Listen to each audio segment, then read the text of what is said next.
As expected, the Roman Catholic Church has never changed. Check this out. Nuns tortured 60 children by burning their skin and shoving their faces in toilets. This has been going on as long as this church has been around. In fact, there's an awful lot of prophetic utterance in the scriptures that overwhelmingly exposes this church. For example, the Roman Catholic priesthood is 98% homosexual. When the AIDS crisis was at its peak, Catholic priests were dying of AIDS 11 times greater than anyone else. That very same priesthood killed hundreds of millions of Christians during their prophesied Great Tribulation that Jesus spoke of. And they often condone acts of blasphemy and debauchery like they just did recently, again, the other day. They teach their people to bloody their own bodies to satisfy their long prophesied bloodlust. They actually build hospitals so as to kill innocent children by legalized abortion. The Pope actually honors pro-abortion activists on camera.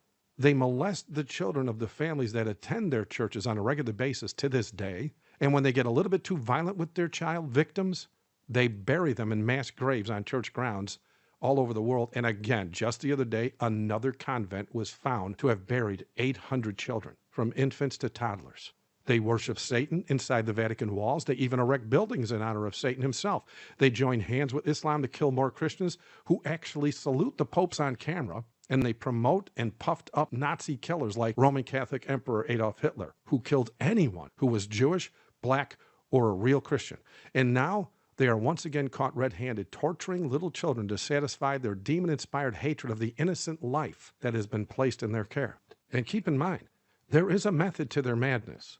When society gets so bad and the calamities get worse and worse, as prophecy predicts, Antichrist is going to arrive claiming to be the Catholic version of Jesus, and then the Vatican will be used by Satan himself to convince all that everyone needs to clean up their act and stop all the sin so as to prevent God's judgment falling upon them worldwide. Catholicism will be the means by which they claim it can be done, and their long prophesied Sunday Sabbath will be Satan's remedy to get everyone to help him supposedly clean up society and stop all sin and please the Catholic Jesus to a point he will stop the calamities, when in fact that act alone gets those calamities to get much worse. And since evil has become good and good has become evil, as prophecy also predicted, the obedient people of God will be declared the reason the calamities are not stopping. And because we refuse to keep the Catholic Sabbath of Sunday, religious laws will be passed. And anyone refusing to keep Sunday holy will first be prevented from buying and selling. And when the weak Christians are all weeded out of that number, the death penalty will come up against the strongest Christians in the world, and then the plagues will fall.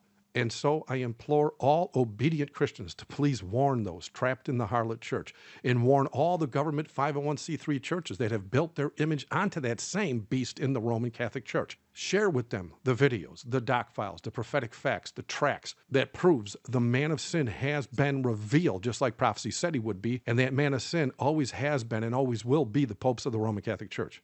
For even in the Catholic Church, there are people that will hear the voice of the Lord and leave this church before the plagues fall upon it, because Revelation 18:4 never would have been penned otherwise. And again, warn them. For it is written in Romans chapter 10, verse 14, how then shall they call on him in whom they have not believed? And how shall they believe in him in whom they have not heard? And how shall they hear without a preacher? Thank you for watching. God bless.